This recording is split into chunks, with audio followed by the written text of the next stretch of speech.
Released in 2001 and finishing its run in 2014, Claymore has garnered a devoted fan base with its compelling story, intricate artwork, and similarities to the critically acclaimed Berserk. In 2007, it received an anime adaptation from Madhouse Studios that covered roughly the first third of the story. Aside from the electrifying animation, the opening theme song, Raison d'etre, from the Japanese band Nightmare, also performed the songs The World and Illumina for the Death Note anime. But with no anime adaptation for the last 2/3 of the story, we're going to explore it together in this Claymore timeline video. As a preface, apologies in advance for any mispronunciations. So without further ado, let's get started. A young boy is found dead in a village. It was the 6th time this has happened due to a Yoma attack. The village calls upon a Claymore to defend against future attacks. Claymores are exceptionally strong because they take Yoma blood and flesh into their body, making them strong enough to fight the monsters. Claymores have silver eyes and are called silver-eyed witches. Just then, a silver-eyed witch enters the village and is eventually tailed by an adolescent boy called Rocky. Rocky tells the Claymore that his parents were killed by a Yoma, and he eventually heads home. Unfortunately, Rocky finds his uncle dead and his brother possessed by a Yoma. Zaki looks to devour his brother, but the Claymore bursts in and begins to fight the monster. The Claymore draws upon her Yoma energy and slices the monster in half. With no family members left, Rocky thanks the Claymore for saving his life and finds out her name is Claire. Claire then cuts off the chief's head, who was a Yoma in disguise. Claire then receives directions from a cryptic man in black, named Rubel, to head to Straw Village. Upon reaching her destination, Claire encounters 5 Yoma, who she takes down with ease. Rocky wakes up in a village house and finds out a silver-eyed witch carried his body here when he was unconscious. A woman tells Rocky a Claymore was looking for him. Upon finding the Claymore, Rocky figures out it's a fraud, as it turns into a Yoma. Claire emerges, but the Yoma uses Rocky as a hostage. Claire tosses her sword aside, while the Yoma lunges in and pierces her abdomen. After the attack, Claire regains her sword and slashes the Yoma to pieces. Rocky sobs and blames himself, and Claire is reminded of her own past, when her parents were killed and her own brother was turned into a Yoma. Rocky continues to cry, but Claire says he can follow her if he knows how to cook. While the two are eating, Claire informs the boy that Claymores need little to eat. Claire then excuses herself to meet with Rubel. Rubel inspects Claire's wounds and hands her a black card. The Claymore looks shocked and subsequently tells Rocky that she needs to kill another Claymore. Because Claymores are half monsters, their mind is in a constant state of war, and when it reaches its limit, the girl turns into a full-fledged monster, i.e. Yoma.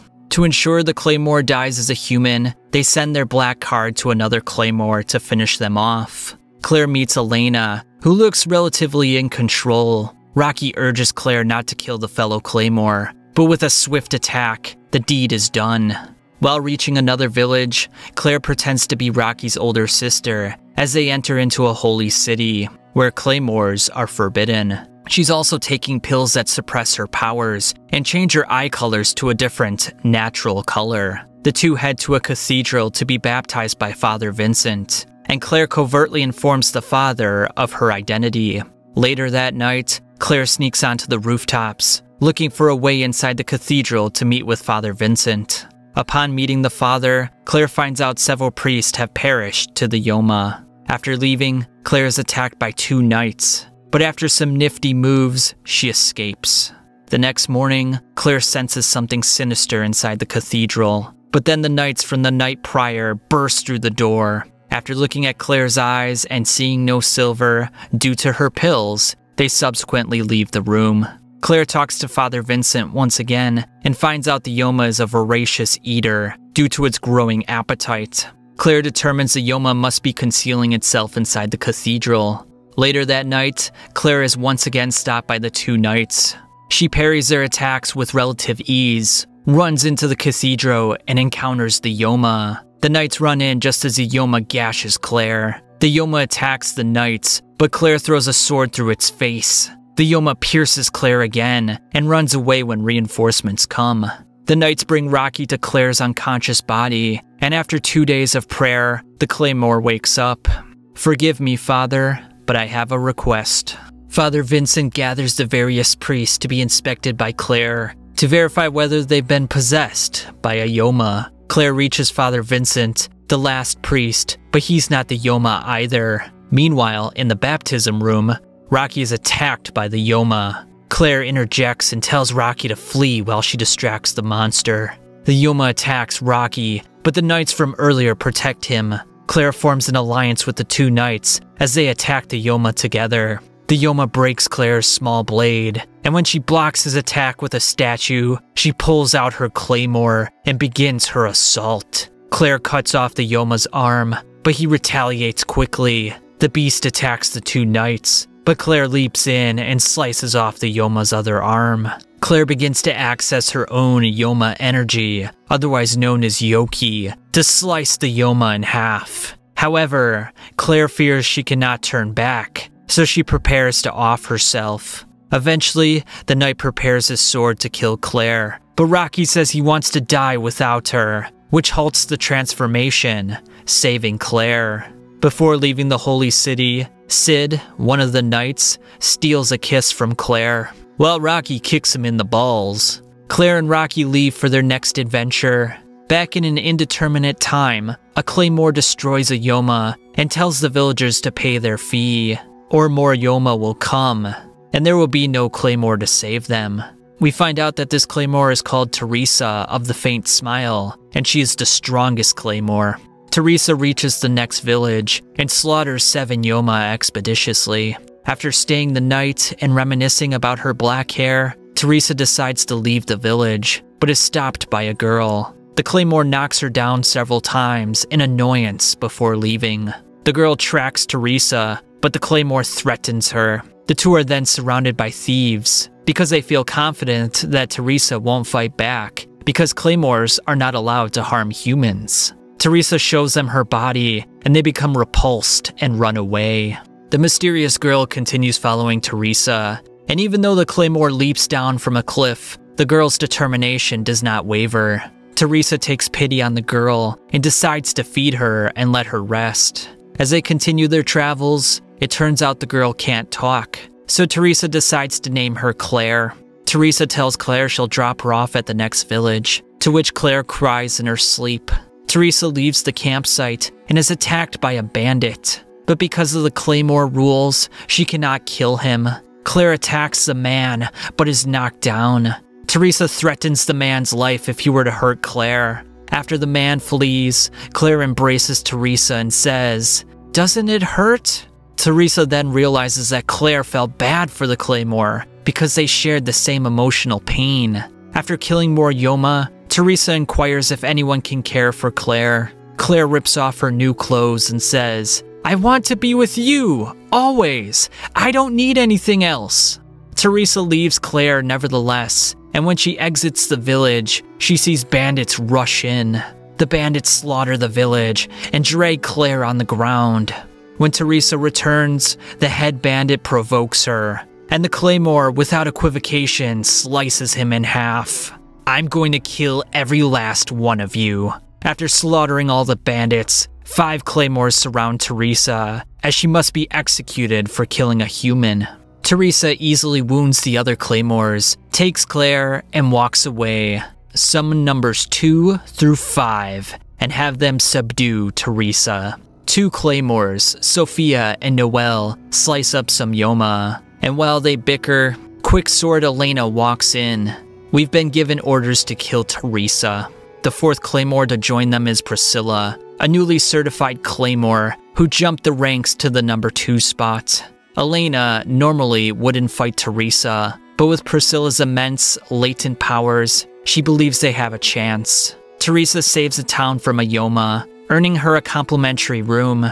As Claire falls asleep, Teresa senses 3 strong Yoma auras. Elena, Sophia, and Noelle enter the building and confront Teresa. The Claymores engage in battle as Teresa jumps out the window with Claire. Then, Teresa sees Priscilla, the 4th Claymore, one whose aura she could not sense. Forgive me, but by the organization's rules, I must take your head.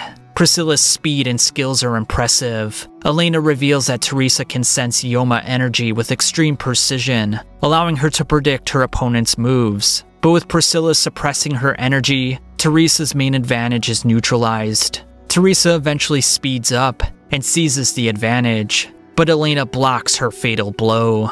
The 4 Claymores surround Teresa and attack head-on. Despite their numbers advantage, Teresa slashes Elena down. The 4 Claymores are all wounded by Teresa. Knowing Priscilla could one day surpass her, Teresa looks to kill the sobbing girl, but decides to show mercy. Priscilla releases her Yoki energy and catches up to Teresa. Seething with rage, Priscilla slashes Teresa in the face. The two continue fighting as Priscilla's body transforms into a Yoma. Teresa urges the rambunctious girl to temper her rage, otherwise she will never revert back. But she soon passes her limit. Priscilla requests Teresa to cut off her head while she still possesses some humanity. Just then, in the blink of an eye, Priscilla cuts off Teresa's hands and head. And it was then and there that something was awakened. I'm hungry for entrails. Priscilla takes Elena's arm and kills Sophia and Noelle. After Priscilla departs, Claire grabs Teresa's head, takes it to Rubel, and says, "Put Teresa's flesh and blood inside me." In the current timeline, Claire kills 4 Yoma, hoping one might be a voracious eater. Rubel says voracious eaters are really awakened beings, and reveals that Claire is after Priscilla. Rubel then adds Claire to a mission that includes catching an awakened being that is not Priscilla. Claire meets up with 3 other Claymores, Mira, Helen, and Denevy. They each give their rank, and it turns out Claire is number 47 out of 47 Claymores, meaning she's the weakest one.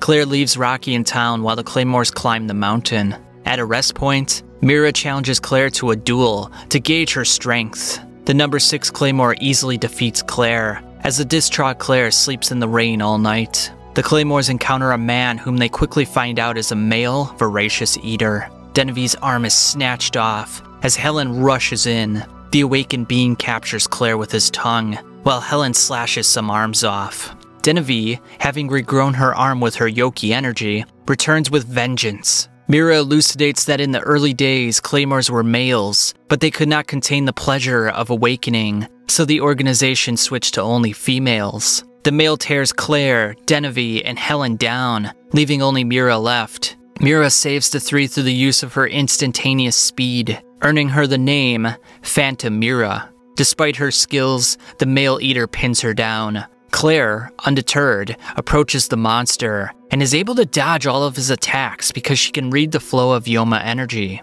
With this technique, the stronger the Yoma, the more effective her skills are. Claire assaults the monster from all sides before getting knocked down. However, in his weakened condition, Mira and Claire combine their talents to slaughter the beast. Mira then queries the other girls if they almost awakened in the past. Each Claymore admits to an incident where they almost transformed. Mira then claims she's sworn revenge against the organization and claims to know about their greatest secret. However, she doesn't wish to reveal any details. Mira claims they've already awakened in a sense. Not too far away, a member of the organization and a Claymore, Galatea, sense the proceedings. Denevy, close to death, unleashes her Yoma power to heal herself. The other Claymores are worried that she might transform, but all is well.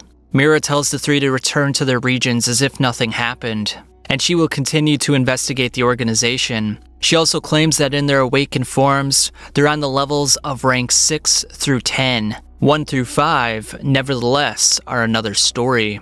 Number 1 is Alicia, 2, Beth, 3, Galatea, 4, Ophelia, and 5, Raffaella. She directs them to avoid battle with these 5, but be ready to reconvene in the near future. Mira imparts one last piece of advice: to avoid Ophelia, number 4, the blood-soaked warrior. As it happens, Claire's next mission involves pairing up with Ophelia to fight a voracious eater. After threatening Rocky, Ophelia slices Claire's legs off. She states she'll fight Rocky at his current strength, but increase the difficulty every minute that goes by, until Claire reattaches her own legs. Ophelia ponders which one she'll kill first. Just then, an awakened being walks in.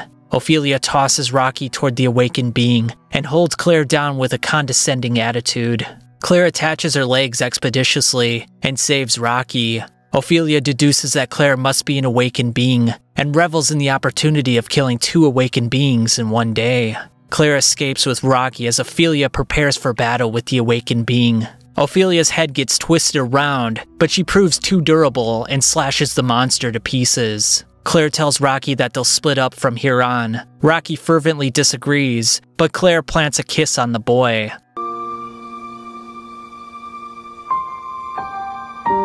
I swear I'll come looking for you. Until then, we both have to stay alive. Ophelia catches up to Claire in no time fast. The two engage in battle. Please, don't get yourself killed too quickly. Ophelia vibrates her sword at an insane speed. Claire, nonetheless, lunges in, but Ophelia takes her right arm.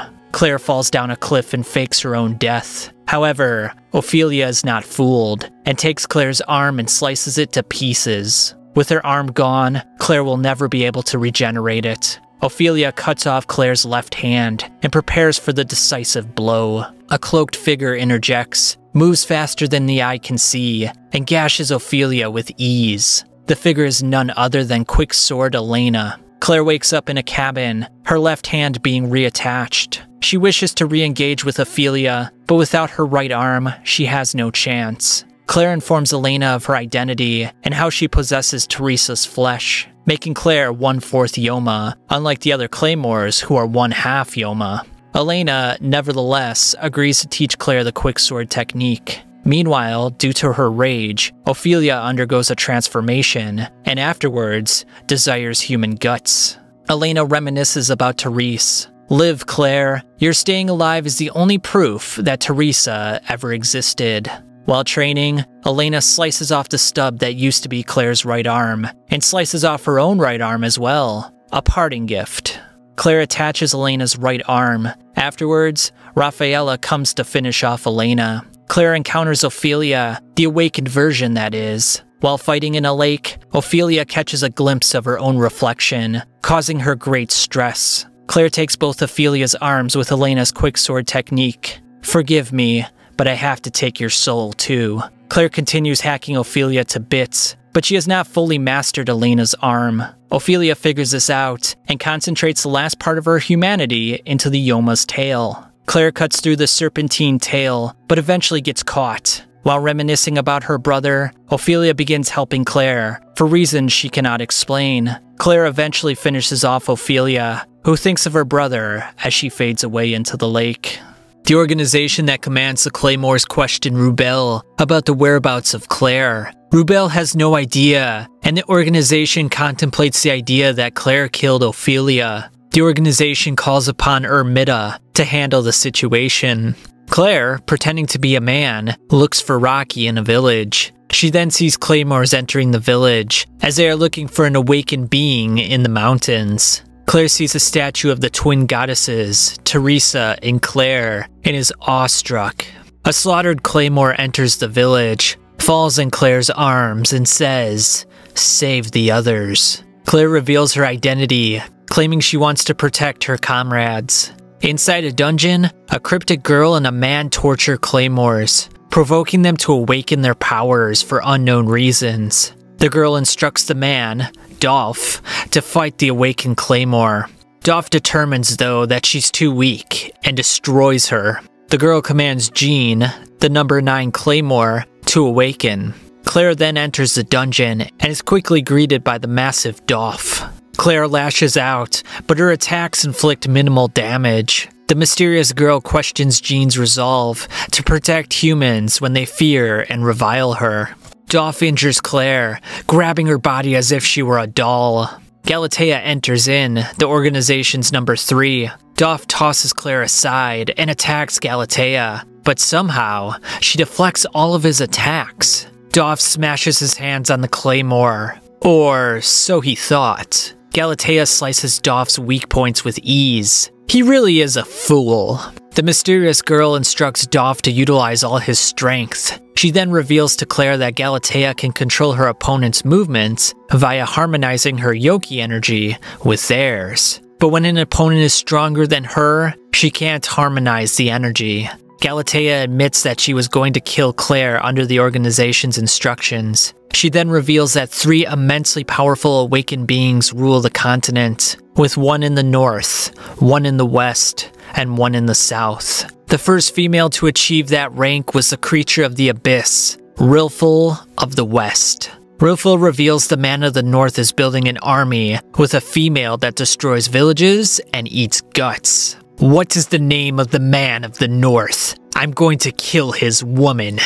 Rilfil says she'll reveal his location if Claire can land just one strike with the sword. Galatea halts Claire before she transforms and instructs her to save Jean. Galatea stalls Dolph as Claire finds Jean in her nearly awakened form. Claire urges the girl to revert back, and despite her reservations, Jean is able to do just that. You saved my life. You may use my life however you wish. Claire and Jean return to Galatea, and the 3 prepare for a coordinated attack. Claire and Galatea divert Dolph's attention as Jean launches her powerful thrust. Despite causing damage, the Claymores are defeated.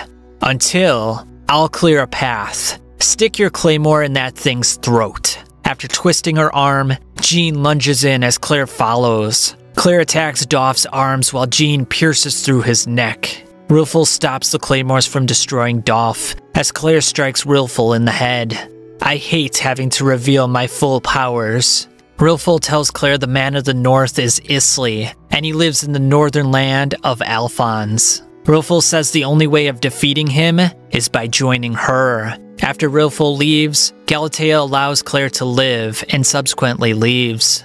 To Claire's dismay, Jean devotes her life to her, but Claire states her sword technique has improved thanks to her assistance, so they're even at the moment. Rafaela walks in, and Rubel reveals himself. It turns out that Galatea reported their previous happenings, making Claire a fugitive. However, if she goes to the north to fight the awakened beings, she'll be granted a pardon.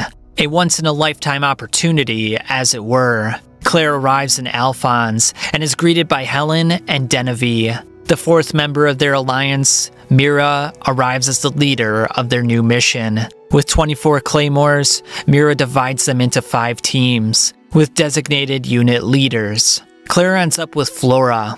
Later on, Claire meets up with Helen, Denevie, and Mira, and ingratiates Jean to the gang due to her being nearly awakened. Mira then claims their mission's rate of success is 0%, and they are only meant to stall Isley's monsters, nothing more.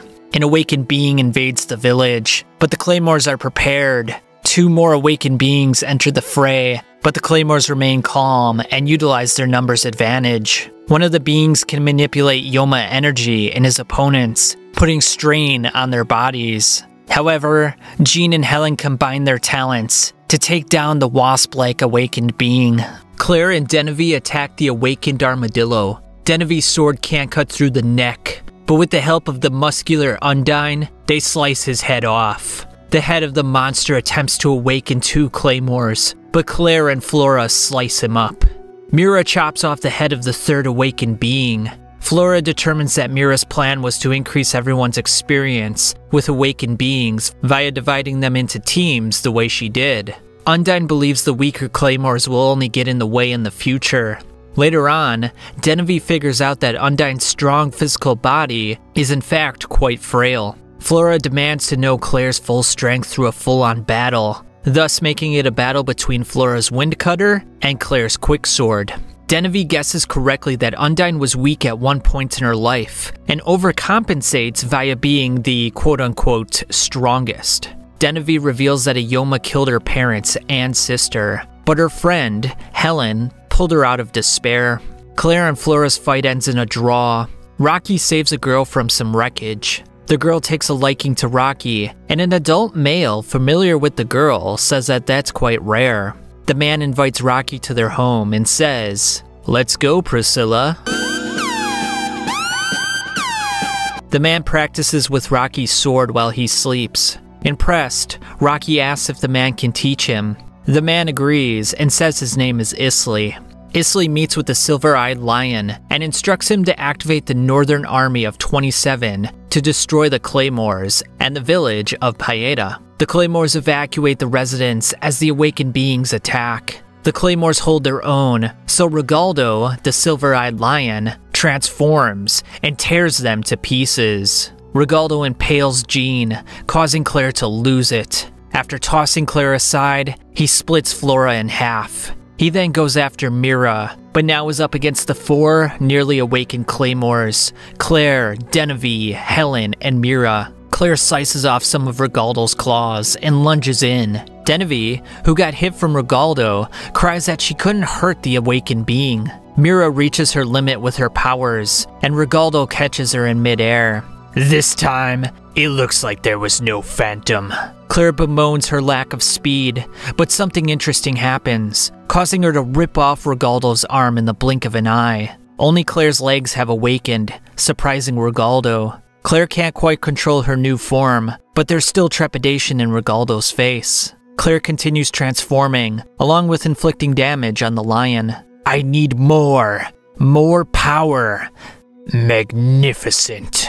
Claire ends Rigaldo. She then instructs Helen to take her head, but Jean clenches her arm, wishing to reciprocate the favor back in the dungeon with Rilful. Claire inadvertently impales Jean, but the girl urges her to come back. In Jean's final moments, she tells Claire to live on, as the girl miraculously changes back. 6 Claymores remain as the village is overrun by awakened beings. It's time for our final battle. The organization speaks of Alicia's progress, as Galatea insinuates that the organization planned to lose the warriors in the north. Rubel claims the organization could not have foreseen this outcome. After Galatea leaves, the supposed leader says Galatea has overstayed her welcome, and her thoughts have turned quote-unquote wicked. After sword training, Rocky finds a naked Priscilla in the snow. He covers her up, and Isley says only 6 lights remain, referring to the Claymores. The lights continue dissipating until all the lights are gone. The organization finishes making Alicia their trump card. There are 2 Alicias? The girls are twins. One is Beth, and the other is Alicia. Both wear dark outfits, and when the awakened beings arrive, she transforms. Alicia takes them on with ease, and Galatea figures out that they share one mind. Rubel explains that when one fully transforms, i.e. Alicia, the other retains the consciousness, thus preventing them from losing their soul. With the 2 girls sharing one mind, it means they've lost all sense of individuality. We find out that Dolph was the former number 3 behind Isley and Rigaldo, as Rilfo begins to transform. Isley, as it turns out, sacrificed his troops to divide the east and west, so he could challenge Lucilia of the south. The 2 go back and forth for a while, until Isley transforms. Lucilia transforms too, and the 2 exchange cataclysmic blows. After their battle, the twins need time to recuperate, especially Beth, as she holds the human consciousness. Rubel informs Galatea that the organization has tried this before, with non-twin sisters, but it nearly destroyed the organization. Galatea wonders who it is, and if it was the previous number 1. While Isley and Lucilia fight, Raffaella arrives to watch on. In the past, Lucilia and Raffaella were supposed to be the organization's number 1, but Raffaella could not control her sister and her soul at the same time. Therefore, she lost her rank and was told to keep a low profile. As she was in the woods one day, Raffaella meets up with Teresa and is surprised by her talent. Years later, Rubel informs Raffaella that Teresa is dead. Because they lost numbers 1 through 5, he requests her services in the organization in exchange for a chance at killing her sister, Lucilia, so she can redeem her failure. Isley misses his chance at killing Lucilia. While she escapes, Raffaella meets her and begins hugging her. However, Lucilia begins panicking and attempts to make a deal. I love you, Lucilia. 7 years have passed, and the number 47 Claymore, Clarice, meets 3 other Claymores. They climb up a mountain and engage with an awakened being. More awakened beings emerge to stop the Claymores. However, the awakened beings mysteriously get sliced up. Clarice wakes up seeing her comrades injured and a warrior graveyard. Mira, Genevieve, and Helen look down at the girl, revealing that they've concealed their Yoma energy for the past 7 years to stay under the organization's radar. Claire continues searching for Rocky and begins to reminisce about their battle 7 years ago. It turns out that Mira gave the Claymores pills to suppress their Yoma energy when they lost consciousness, essentially allowing them to play dead and escape the situation. She knew that not all the Claymores would survive, but at least if some of them could survive, it would be a success. After the battle, Mira bemoans that she couldn't save more than 6 Claymores. Back in the current timeline, Claire enters a town, inspecting a small jail. Upon entering one of the cells, Claire determines that Rocky was once there. Claire sees an image of the twin goddesses, Teresa and Claire, on the cell. Claire tells the group she wants to head south to find Rocky. Mira instructs Claire to draw her sword. In the 7 years, Mira has vastly improved her phantom skills. Claire, likewise, has learned to use the wind cutter from Flora. After determining Claire's strength, Mira believes Claire can beat any single-digit Claymore. She thusly resigns as the leader and decides to accompany her to the south. The other 5 Claymores, Genevieve, Helen, Cynthia, Tabitha, and Yuma, decide to join them. The organization hears of the news in the north from Clarice and contemplate the possibility that the Claymores from 7 years ago survived.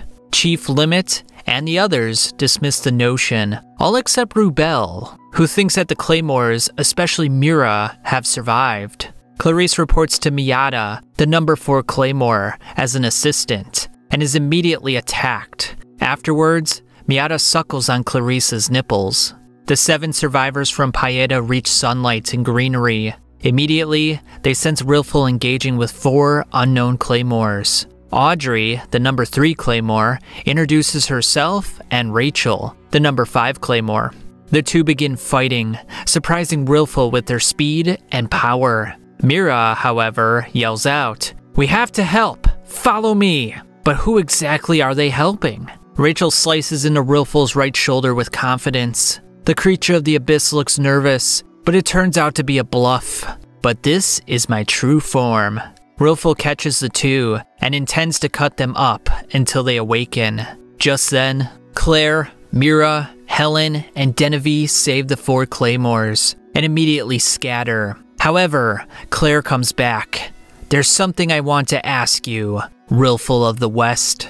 Claire inquires about the events from 7 years ago while they were in hiding.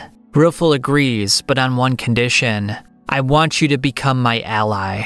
Claire says she'll think about it. Rilful then says that Isley took the South, and the organization created their own creature of the abyss. Rilful intended to kill Isley after his battle with Lucilia. However, Priscilla stood in their way. The only way they could have defeated Priscilla is by combining Lucilia and Rilful's powers. But now with Lucilia gone, that is no longer an option, which is why Isley did what he did. Rilful needs a Claymore who excels in sensing and manipulating Yoma to possibly tip the balance of power in her favor. Claire declines the offer and escapes. After reaching safety, Mira asks Audrey if Alicia is complete. She infers that she is, and Audrey tells them that Galatea deserted the organization 7 years ago and hasn't been seen since. Miata kills an awakened being to save Clarice, and the number 47 Claymore proclaims, "We will take Galatea's head." Rado, Clarice's superior, informs her that Miata has heightened senses, as well as a sixth sense of intuition.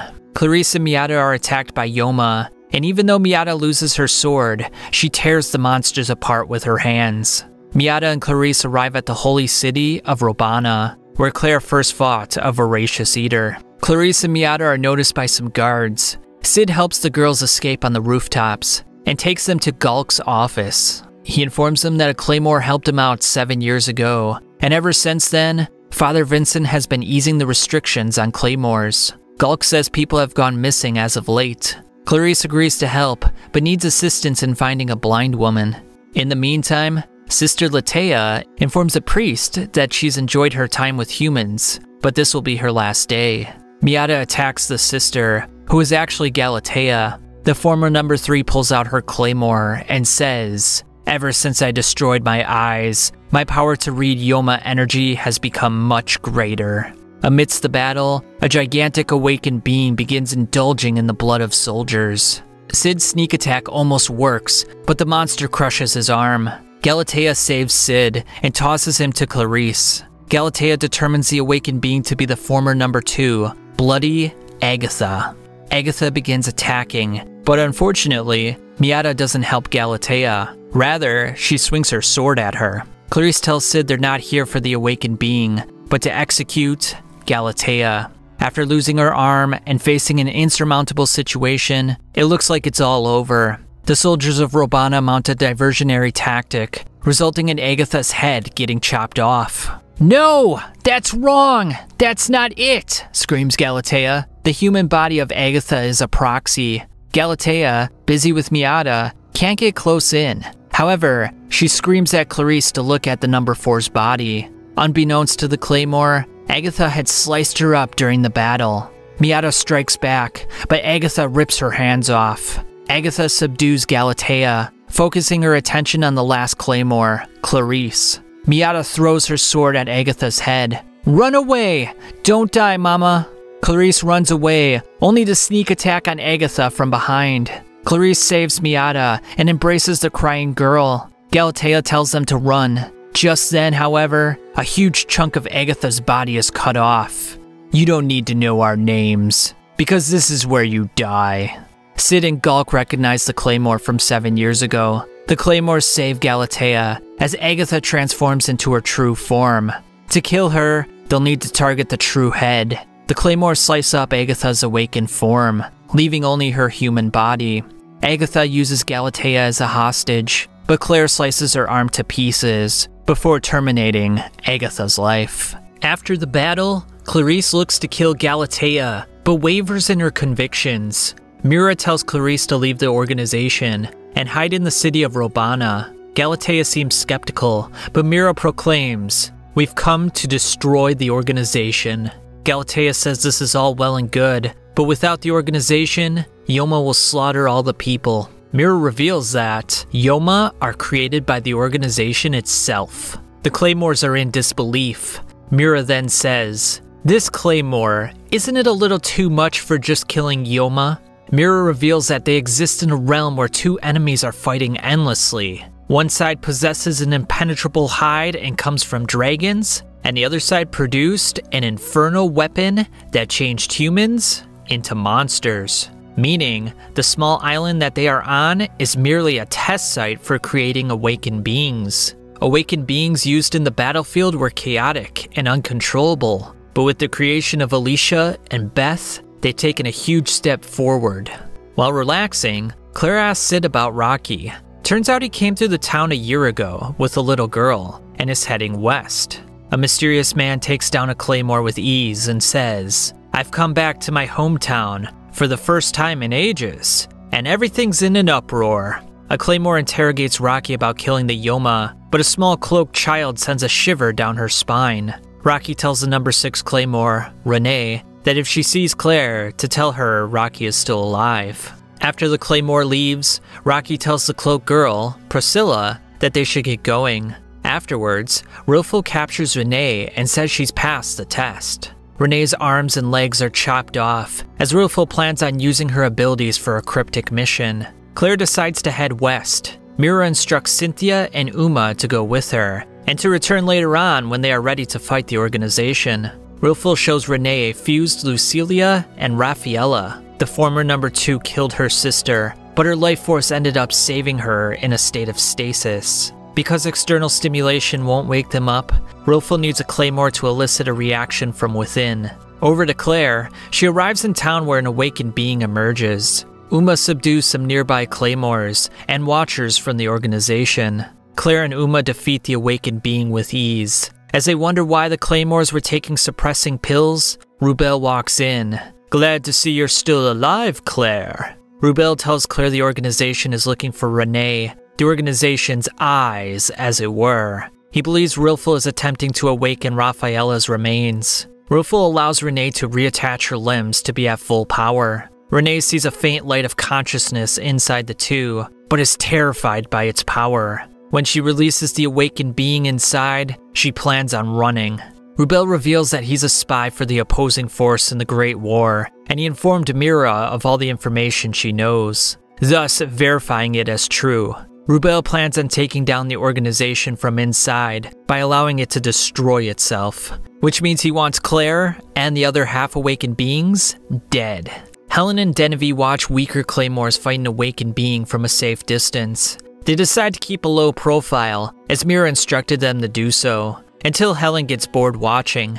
Helen and Denevy help Dietrich save the injured Claymores. They then slaughter the awakened being with their combined efforts. Dietrich offers to serve as their guide in the south and says, "In the land of the south, a demonic existence dwells."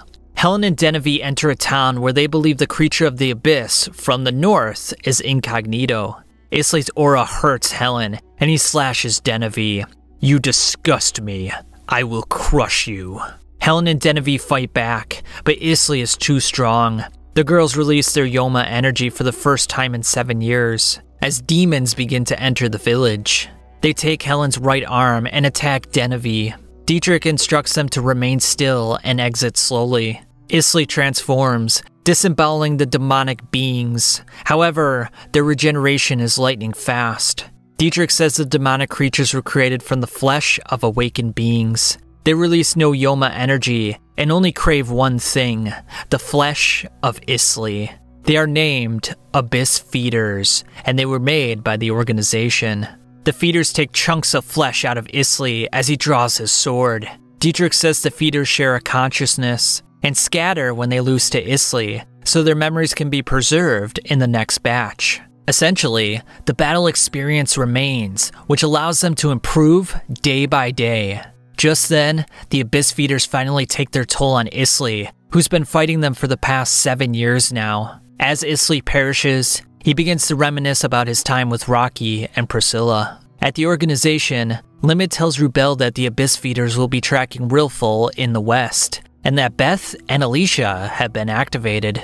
Tabitha senses 2 Yoma energies heading west at extreme speeds, most likely Alicia and Beth. Galatea senses something in the south, who she suspects was Isley. Galatea senses a warrior that is using aura suppressants, that is revealed to be Dietrich. Dietrich relays a message that Isley was defeated by the Abyss Feeders, and that Helen and Denevy are meeting with Claire's group to have Cynthia heal Denevy's wounds. Meanwhile, Claire's group is hiding from Dolph. Unfortunately, they're discovered, necessitating a battle. Claire cuts off Uma's leg so she's not captured.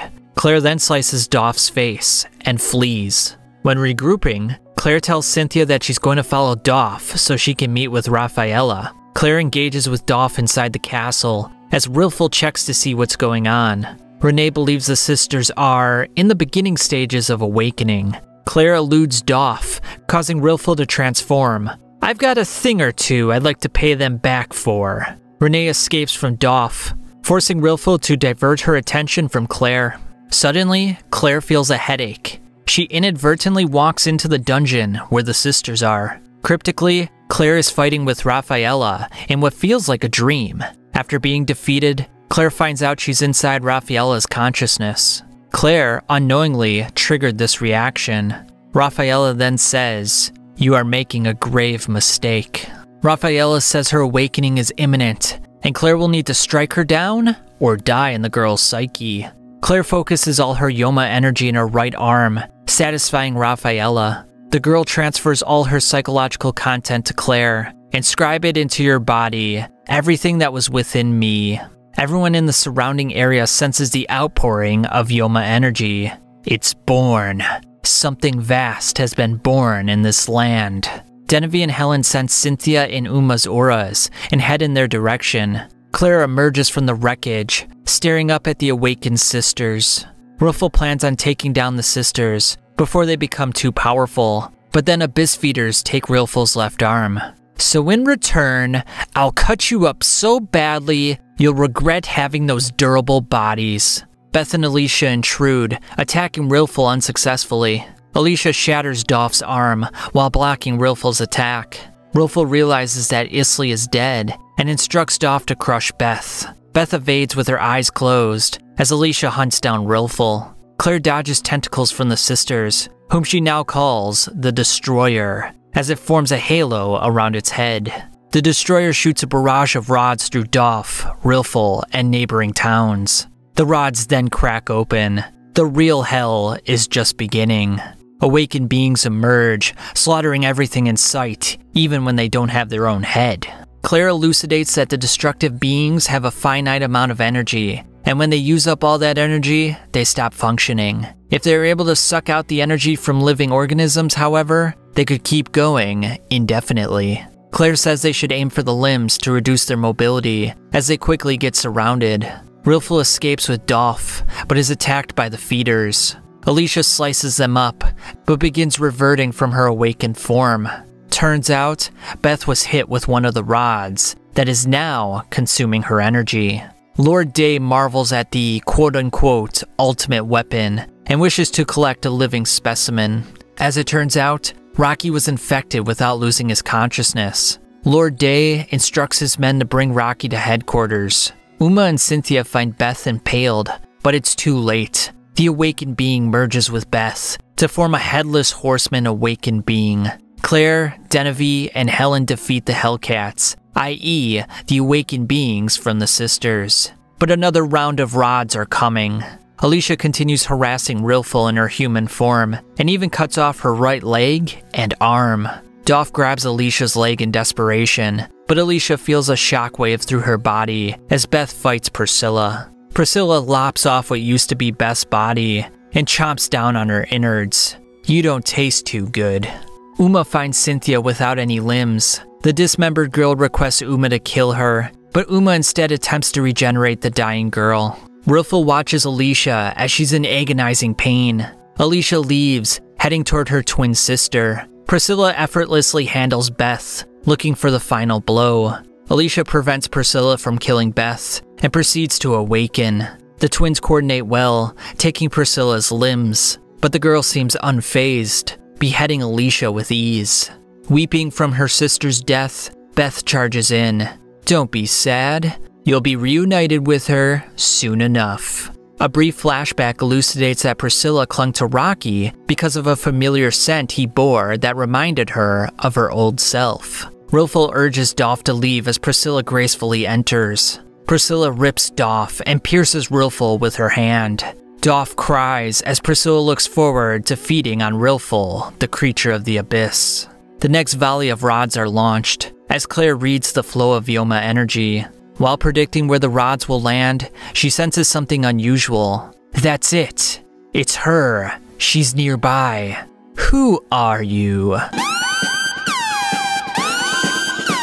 Claire attacks with fury, but Priscilla subdues her, wishing to know why she bears the scent that she seeks. Priscilla threatens Claire, eliciting a fit of rage in the Claymore. Injured from Priscilla, Claire decides to cast off her humanity so that she can kill the girl that murdered Teresa. However, blood spurts from her body, reverting her back to a human.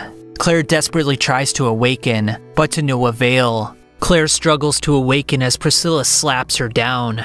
Genevieve says Claire has a block that was precipitated by Jean's death, created deep within her consciousness. Priscilla beats Claire down as Genevieve and Helen hit some rods her way, but they have little effect. Uma fights Hellcats as Cynthia recovers from her wounds. Uma's right arm is gashed open as she cries in what looks like her last moments. Diedrich saves the day by bringing reinforcements, abyss feeders. Diedrich throws a scent they desire at the Hellcats, and the feeders begin gorging. Genevieve tosses Claire to Helen and tells her to run from Priscilla. A monstrous Doff, who is infected with the rod, captures Priscilla and pummels her. He drops Rilfel's corpse in the process, distracting him for a moment so Priscilla can transform. I wish everyone in my way would disappear. Doff regenerates his arms into Hellcats. He then shoots a rod that obliterates Priscilla's face, but she still looks bored. Her regeneration stalls as Doff smashes the girl to pieces. In these moments, she recalls the time she killed Teresa, unlocking a deluge of memories. She regenerates in an instant, destroys Doff, and says, I can kill her once more. Priscilla chases the 3 claymores down. Genevieve chucks Claire's sword at Priscilla, and more rods come their way. Priscilla crushes the destroyer's outer shell, revealing a dark mass of demonic yomas. Genevieve loses her arm as the dark tentacles grab Claire's body. Helen, Genevieve, sorry, Like a bolt of lightning, the chase ends now. Priscilla captures Genevieve and Helen, demanding to know where Claire is. Genevieve claims the monsters killed her, surprising Priscilla. Priscilla is pierced multiple times by the destroyer's tentacles. A huge black mass flows toward Priscilla, focusing all of its energy on her. Uma comes to Genevieve and restores her Yoma energy to normal. Genevieve tells the 4 claymores that Claire aims to stop its rampage before becoming one with the destroyer. A few days earlier, Mira slashes Tabitha after hearing all of the events. "You would fall to hell of your own accord, Phantom Mira," says Galatea. Mira puts on her Claymore outfit from the organization, leaving the Holy City post-haste. Tabitha wakes up. Galatea says Mira is heading to the east to take down the organization. Tabitha claims that she could have helped, but Mira wants to bear the burden of killing humans by herself. Mira incapacitates the number 3 and number 5 claymores with ease. "So close. You were almost there." The successors to Beth and Alicia transform into their awakened forms. Unlike Beth and Alicia, Mira discovers they can switch from awakened form to controller in the blink of an eye. Rubel laments the fact that Mira can't win and says, "But they aren't the organization's trump card." Mira continues fending off the 2, being careful not to kill them, as that would betray her principles of killing the organization who have abused and manipulated countless girls. Mira's senses betray her as the number 10 claymore, Rafutera, manipulates them through her Yoma harmonization. Rafutera projects an image of Hilda, Mira's best friend, causing her to lower her guard. "Let's fight together again, Hilda." The remaining claymores slaughter Phantom Mira. Hordes of awakened beings invade the city of Rabona. Things look grim, but Uma, Cynthia, Helen, and Genevieve return to provide some assistance. After the battle, Genevieve asks Tabitha about Mira. Galatea says she went to take down the organization. However, she must have failed, provoking the organization to retaliate on the city of Rabona. Lord Day inspects his specimen, Rocky. "Oh my, I see. Isn't that something?" Helen takes Galatea to Claire. Galatea senses the object and determines that Claire and the single-horned monster with wings, i.e. Priscilla, must be in there. Genevieve fights Tabitha, dissuading her from fighting the organization. Afterward, Genevieve says Mira betrayed them.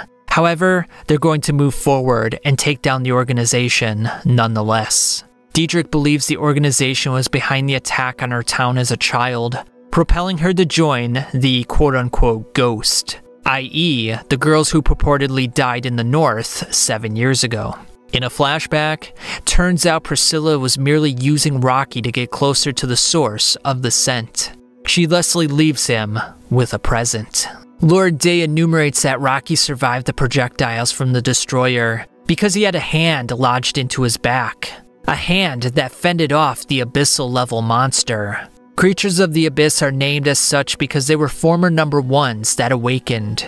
Lord Day wonders if this is the hand of a former number 1 that did not awaken. Day requests Limit's permission in reviving an abandoned project that seems to involve the corpses of past number 1s. On their way to the organization, the ghosts sense nearby claymores.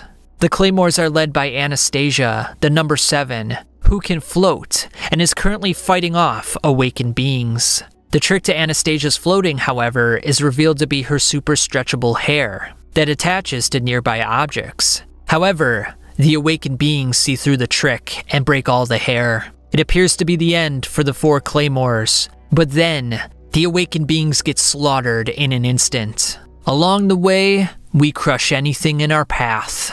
As the ghosts kill the awakened beings, Diedrich explains that they didn't have to come this way, but they are risking their lives for the sake of other claymores. After the battle, the girls talk about the creation of male awakened beings and how the organization uses them to their own ends. Denevy says they'll destroy the organization without taking the lives of warriors. Indebted to the ghost, the Claymores decide to help. Lord Day shows Rubel the deceased bodies of 3 previous number 1s. A superior walks in, requesting the status of Day's project.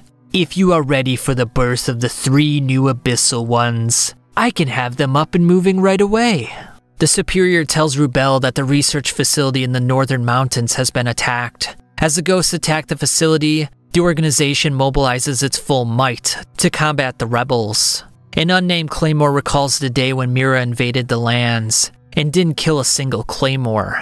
When they slaughtered Mira, they all intentionally missed her vitals, tacitly forming an alliance with the bloodied Phantom. In real time, a single Claymore gives pause to everyone. All right, let's do this. I declare rebellion. The Claymores defy the organization's orders and look toward Mira for guidance.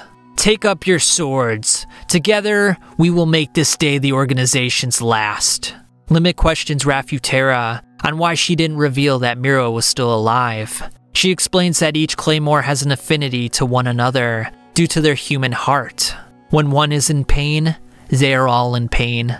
The men kill Rafutera, and Limit inquires about Lord Day's preparations. To buy time, they release the Abyss Feeders on the Claymores. Rocky is broken out of prison by one of the twin trainees. He grabs a Claymore and fights off 2 at the same time. The girls are impressed with Rocky's skills and say they're using the rebellion to escape the organization. The Claymores endure the barrage of feeder attacks. The twins interject, leaving the trainees in the hand of Rocky, who cuts down the organization's forces. Lord Day completes his work, but the organization has no control over these former number 1s. Thus, Hysteria the Elegant, Roxanne of Love and Hate, and Cassandra the Dewsteader are ready for annihilation. Blood ejects from the Claymores. Mira notices a brief shadow, but its speeds are too fast to detect. While most are injured, Mira, Audrey, Rachel, Nina, and the twin trainees fight on. Mira engages with Hysteria, who seems to be in a daze, wondering if she was killed at the Rockwell Hill. Mira recalls a story where Hysteria was purged by the organization, meaning she must have been resurrected. Hysteria elegantly sticks her leg through Mira's abdomen. Mira determines that Hysteria uses a similar technique to her phantom power. However, Hysteria uses it for attacking purposes rather than defensive like Mira. Roxanne slices off the arms of the twins and proceeds to watch Cassandra's fight, who she remembers from the past, as Roxanne was the one who killed Cassandra. Roxanne's past is then explored. She started off as a number 35 Claymore, learning from number 31, Uranus, before she died. Roxanne vaulted to the number 24 spot, taking a liking to number 9, Nadine, who mysteriously died, just as Uranus did. Roxanne reaches number 11, stealing the techniques of Elizabeth, the number 5, before her demise. After reaching number 5, Roxanne becomes infatuated with Cassandra, the cryptic number 1 who fights alone. Roxanne later reveals that her Yoma harmonization allowed her to pick up the techniques of others, hence her fascination with ever stronger warriors. In the current time, Cassandra reveals her pendulum technique that anchors her feet, allowing her to attack from ground level, hence the nickname Dewsteader, or Dust Eater. Cassandra slashes the limbs off of her opponents. Rocky saves Rafutera from the guards. She then alters the angle of Cassandra's blade to prevent her from killing Audrey. Rafutera wishes to be comrades with her fellow warriors she never got to know. Rocky fights the organization's warriors, while the trainees heal Rafutera's wounds. Mira intermittently awakens herself during her phantom attacks, which don't work at first. She then pushes herself further than ever before to cut into Hysteria. Now we start trimming away each other's life. Roxanne thrusts her sword in the twins' heads, but thanks to Rafutera, they continue to fight. Cassandra remembers her past, reopening old wounds, literally, that pour on Audrey. In the past, Cassandra befriends an unknown number 35 Claymore, who ends up getting mutilated on a hunt involving Roxanne, who surprisingly didn't have a scratch on her. Cassandra brings the awakened corpse to Roxanne, claiming she didn't lift a finger to save the number 35 Claymore. She started looking like she was enjoying it, so I didn't want to interfere. Enraged, Cassandra uses her deuce-steader on her comrades. They fight back, distracting her enough so that Roxanne can use the hilt of her sword to deliver the coup de grace. "Oh dear, you remembered." "The first one," exclaims Lord Day. "It is the birth of the new Abyssal One." Cassandra takes a chomp out of Roxanne. "You taste like crap." Roxanne attacks Cassandra as the multiple heads go after the Claymores. Hysteria cuts off Mira's arms. However, the Phantom planned this to impale Hysteria's chest. Without arms, Mira is defenseless until she bites down on the hilt of a Claymore and pushes it through Hysteria's neck. Roxanne's limbless torso is chucked to the ground. Lord Day tells Rubel that the organization is finished, but he's hoping his masterworks will draw in the person who lodged their hand into Rocky. Roxanne awakens into a skeletal, metallic form. Roxanne and Cassandra continue fighting amongst each other, causing untold devastation. Mira evacuates an injured warrior, coming across an awakened Hysteria, who resembles a harpy on top and an arachnid on the bottom. Hysteria instructs Mira to pull out the sword lodged in her throat. She will thusly spare her life. Mira rejects the offer via releasing her Yoma energy in rage. Mira is on the verge of awakening until, "We came all this way to beat you up. You have to stay human, at least until we've done that." The ghosts attack Hysteria in the air with Anastasia's technique. Tabitha sneaks up and slices Hysteria's wings clean off. Angered, Hysteria obliterates the ghost in an instant. She then uses tethered spears to anchor her body in the air, mimicking Claire's technique in Paeta. Hysteria impales Anastasia, demanding someone to take the sword out of her throat. Mira contemplates the notion of awakening to challenge the Abyssal Ones. Regardless of the result, Denevy claims it's better to stay a human than a monster. Nike agrees to pull the sword out. As she does so, the enraged Hysteria sprints to her feast. Mira misses her opportunity, but accepts the confrontation in the air. Mira plans to draw Hysteria to Roxanne and Cassandra's battle, hoping one will land a fatal blow. Hysteria releases her external shell, growing 4 new wings to increase her airspeed. Mira lures Hysteria closer and closer to the other Abyssal Ones, until they're in the center of the action. "My 8 companions have spun me wings." Mira is jettisoned upward, with Hysteria close on her tail. The 8 Claymores flee the area as Roxanne's next volley of blades is in progress. Distracted by her pursuit of Mira, Hysteria is skewered by a blade. Out of blades, Roxanne is pierced by Cassandra's tentacles as the Hydra heads munch on her cranium. Hysteria recounts her first death at the hands of Teresa, eliciting a reaction that creates an image of Priscilla that dissipates very quickly. Cassandra vacates the area with the other 2 Abyssal Ones defeated.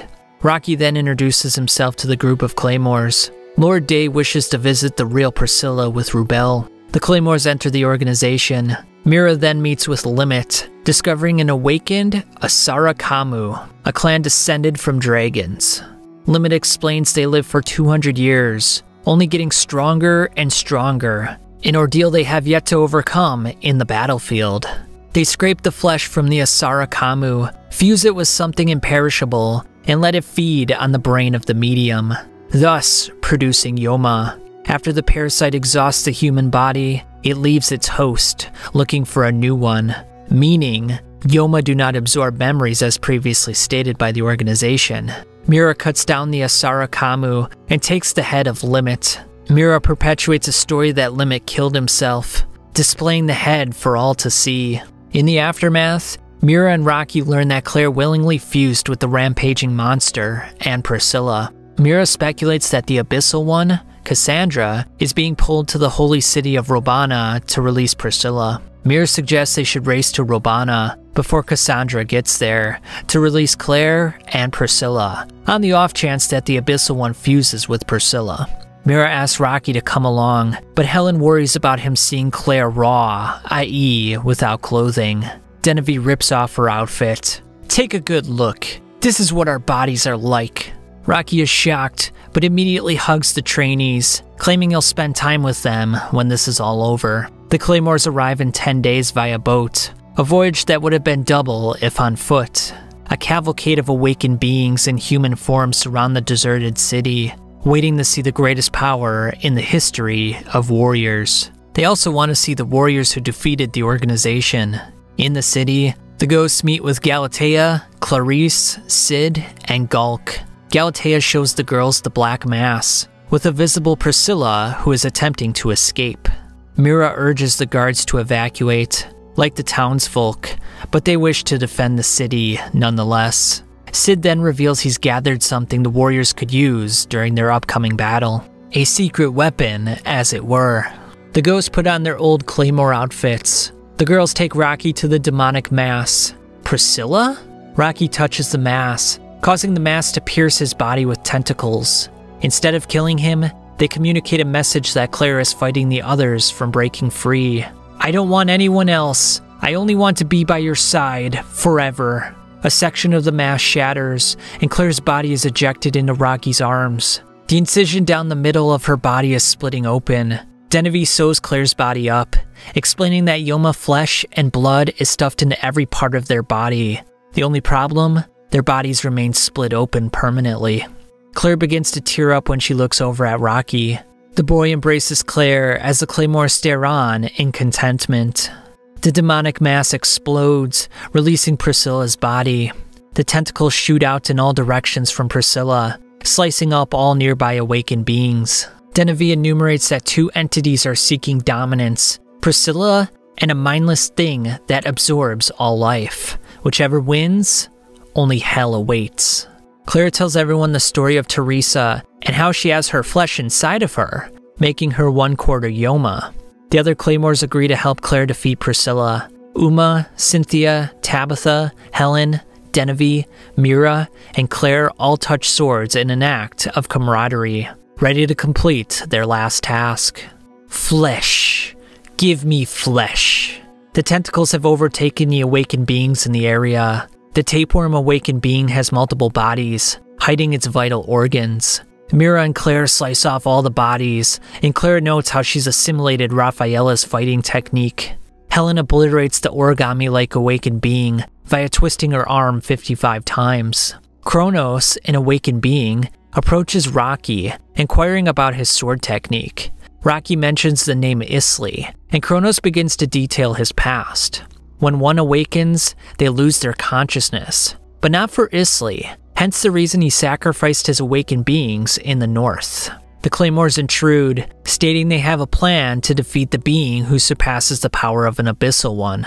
Priscilla plans on absorbing Cassandra, who she's controlling, but Mira wants to reverse the situation by using Cassandra's strength and theirs against Priscilla. Kronos agrees to think it over and whispers to Rocky, with the right timing, you could become the strongest blade here. Lord Day and Rubel see Cassandra heading for Robana, as Kronos senses a huge Yoma energy in the west that feels similar to Rilful's, but is a bit different. Claire impresses her comrades with her quick sword technique that is finally rivaling Elena's. Priscilla approaches a girl reminiscent of Rilful and places her hand on her head. I hate you. After smacking Priscilla, the girl shoots rods out of her mouth like Doff. Back with the Claymores, a group of awakened beings, led by a girl named Octavia, walk in. You guys are sloppy. Whatever it takes, we're gonna stop that thing. Nothing can take down the abyssal one, Cassandra. Octavia transforms into a centaur-like awakened being. Tabitha, Cynthia, and Uma attempt to break the hold Priscilla has over Cassandra's consciousness. The reawakened Rilful, i.e. Rilful's daughter, dominates Priscilla, making Kronos wonder if she surpassed the terrifying being's power. Priscilla's past is revealed. She lived in a small village that could not afford the services of Claymores. They, therefore, isolated 5 families for 2 weeks, hoping the Yoma would reveal itself through hunger. In quarantine, Priscilla finds out her father was the Yoma, killing the entire family. No more. I don't want to remember anymore. Priscilla ends up killing her own father. In the current timeline, Priscilla escapes Rilful's daughter, vomiting up a dark substance. I finally vomited out all that was infesting me. Thank you. Rilfil's daughter smiles. Now I can hit you with all I've got. Rilfil's daughter smashes Priscilla, then transforms into a hybrid version of Rilfil and Doff. In the distance, Lord Day and Rubel marvel at the battle. Claire begins to wonder why Cassandra's mind hasn't returned after Priscilla expelled the dark energy in her body. Rilfil's daughter and Priscilla are evenly matched. Lord Day conveys the idea that a warrior's strength is determined by their hatred toward Yoma. However, Priscilla is different. She knew she was killing her own father and not a Yoma, creating an abnormally high level of vitriol toward the creatures. Priscilla's instant regeneration is a form of creation, an activity of God, if you will. Priscilla's arm alone destroyed abyssal-level creatures, and Cassandra can be viewed as a separate part of Priscilla. If she absorbs Cassandra, she will become the most powerful being ever awakened. The human body on Cassandra takes on the appearance of Priscilla, angering Claire. Kronos and Lars, realizing there's no other options, decide to help the Claymores combat the Abyssal One. The remaining Awakened Ones, along with the Claymores, smash the Abyssal One to pieces. Lord Day watches the spectacle with joy, but ultimately believes Priscilla will come out on top. As a thanks for all you have told me, shall I teach you something interesting? Rubel tells Day about the half-awakened beings of Claire, Mira, Denevy, and Helen, and how they received the flesh of someone else close to them, making them warriors who can awaken and still remain human, because the flesh inside them has a symbiotic will that seems to prevent them from fully awakening. Rilfil's daughter takes the upper hand, making Rubel wonder if she's stealing energy from Priscilla. Cassandra's torso reverts back from Priscilla to its original form. Mira realizes that Priscilla no longer controls her, yet her movements are getting faster. Turns out, Priscilla's manipulation was only slowing her down. One of the awakened beings, Europa, gets hungry during the battle, heading to the holy city for a quick snack. Europa smashes into the town walls, rivaling the strength of an abyssal creature. Rafutera joins the Claymores in the fight, as Diedrich questions Galatea on why the remaining soldiers didn't evacuate. Galatea says they're protecting the refugees via serving as bait for the awakened beings. Galatea checks on Clarice, who's poised to synchronize with Miata in the way Beth and Alicia did. Lord Day claims Priscilla's miraculous regeneration is a weakness, since she never needs to dodge anything, something Rilfil's daughter is taking advantage of. Europa aims to take down Miata, but the single-digit Claymores stand in her way. Europa is trapped as the awakened Miata bears down on her. Rilfil's daughter absorbs Priscilla's arm and pierces her face, looking ready to kill her. However, Priscilla retaliates, regenerates her arms stronger than ever before, and surprisingly, reverts back to human form, slicing Rilfil's daughter to pieces with the steel of her claymore. Galatea and Clarice synchronize with the abyssal-level Miata as she goes back and forth with Europa. Europa proves elusive. Combined with her battle experience, Miata loses control of her senses, wanting to eat human guts. Miata is on the verge of consuming one of the soldiers, as Clarice releases her Yoma energy in a desperate attempt to bring her back. Priscilla senses the Yoma energies of the beings in Rabona, but instead lands next to Lord Day and Rubel. Lord Day reveals critical details about Priscilla's past that she forgot. After she killed her Yoma father, she was in the house for 1 month before warriors got there. However, she was not malnourished. Priscilla splits Day's body in half during his monologue. Therefore, it is assumed that Priscilla was feeding on her own father during that month's time. The remaining Claymores assist Galatea and Clarice in harmonizing with Miata. After they successfully destroy Europa, Clarice's body disintegrates from the intense stress she put on it. Galatea determines that Clarice erased Miata's memories before departing to minimize her emotional turmoil. However, she still cries from the loss as Galatea comforts her. Cassandra, for the first time, takes an offensive mindset, pushing the Claymores and the awakened beings back. Claire suggests it's time to implement Mira's original plan, to have Cassandra fight Priscilla. Rubel flees in a state of distress, but sees a cryptic person walk toward the battle. Priscilla eats Lord Day's lower half. while the old man equates human consumption with copulation. Hence the reason Priscilla prefers younger men. Lord Day says Priscilla placed a curse on herself after she awakened, so that she wouldn't notice younger girls, which explains why she didn't acknowledge Claire after she killed Teresa. In effect, the human part of Priscilla wanted the awakened version to die. Priscilla stomps Lord Day's upper torso as the mysterious man approaches. "I came to keep my promise, Priscilla." Priscilla fights Rocky in her human form, much in the way Isley trained the boy in the way of the sword. Priscilla gashes the boy in the chest. Claire interjects with fury, while her comrades provide necessary support. Surprisingly, Priscilla announces she'll fight the Claymores with her strength as the number 2 warrior, so that she can enjoy the battle. However, my power will gradually return, so try scratching me before it's too late. After bandaging up Rocky, Claire races into the battle, using the quick sword to get Priscilla's attention. Mira combines her phantom technique with Claire's quick sword to impress their comrades. "A little closer, and you might have grazed me." The girls all fight back, but Priscilla proclaims, "You have sworn revenge against me, but your spirits will break first." Genevieve tells Claire that she had nothing to fight for before, but with Rocky and her comrades, she has a healthy fear of death and losing what's valuable. Cassandra and the other awakened beings intrude upon the battle. Because of the damage she received from the Abyssal One, Priscilla can't fully awaken. The Claymores attack with full force, as Claire contemplates how her comrades have become her greatest source of inspiration. But at the same time, she's lost the ability to risk it all. Nevertheless, the power I gained in return raised my cowardly soul.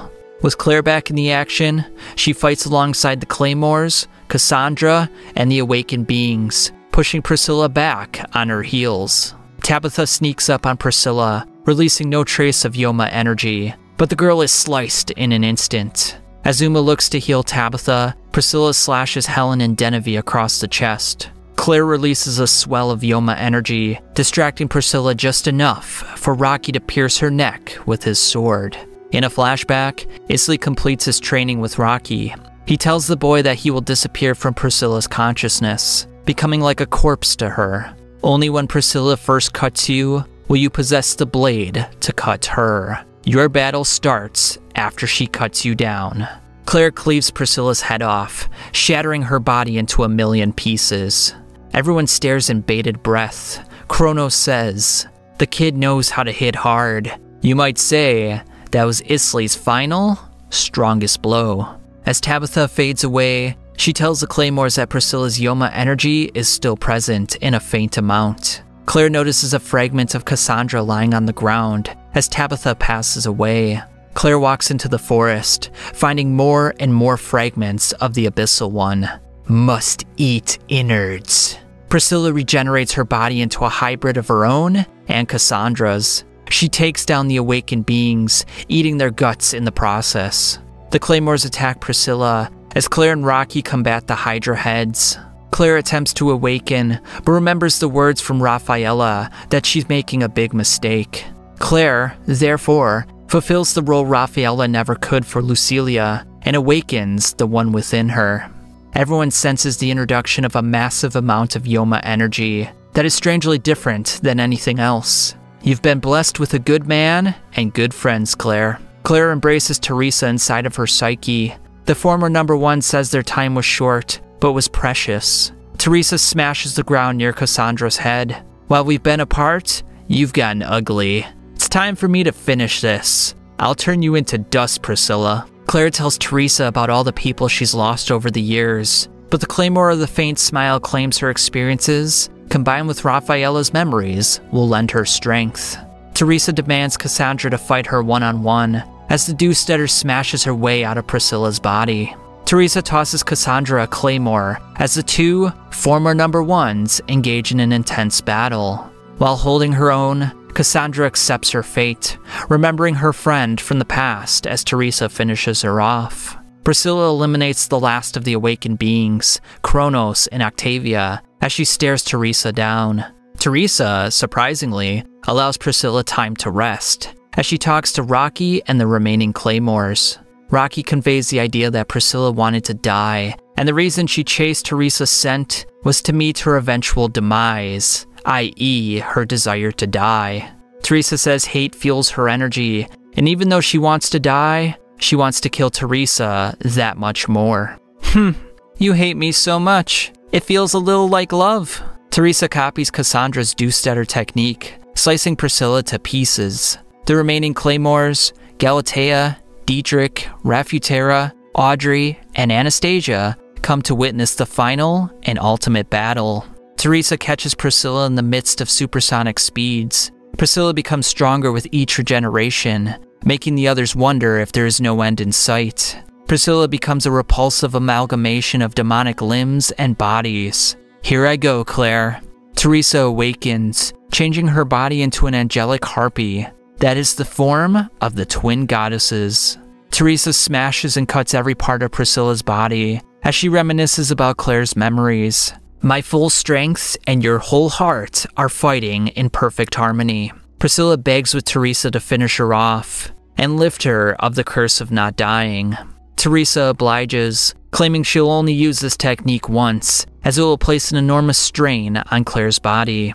In the end, what Priscilla really hated was herself. Thus, she was in an endless search to kill herself.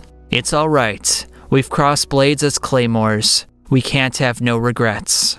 A field of flowers and grass bloom up from the remains of Priscilla. Teresa tells Claire that her strong heart gave her the power to defeat Priscilla. Teresa imparts Claire with the knowledge that she'll always be with her, as the sobbing yet smiling girl says goodbye to the most important person in her life. The girls and Rocky all thank Claire, as the number 47 Claymore says, "Let's go, Rocky. We'll all live on and walk the road ahead." The twin trainees permit Rubel to live. They give him a warning, though, that he'll tell the other lands that nothing remains here, so that they can live in peace. If he betrays them, however, a blade will fall on his neck. In the aftermath, the Claymores and townfolk are living a life of leisure. Mira vows to take down the remaining Yoma and awakened beings. In a field with Claire and Rocky, Claire says, "I hit her, but she's tough. She escaped slaughter once before, so who knows?" This was a memory imparted to Claire through Rafaela's story to the organization regarding one of her assignments. Claire and Rocky walk towards a small cabin where Quicksword Elena has been living for the past 7 years. And that concludes the Claymore timeline. Now, if this was your first time hearing the Claymore story, the next thing to do is to watch the 2007 anime from Madhouse Studios, which covered the first third of the story. Around chapter 59, the anime deviates from the manga, contriving an original ending for the series. Unfortunately, after the manga finished publishing in 2014, no other studio has taken on the task of reviving the story, whether that be a continuation piece a la Berserk 2016 or a complete remake. Therefore, the only way to experience the story in its totality is through the manga, or watching this video. But it is my hope that this video can play a small part in generating interest for the series once again, which could eventually snowball into a new anime. But with that said, thank you for listening to the Claymore story, apologies for any mispronunciations, and I'll catch you guys on the flip side.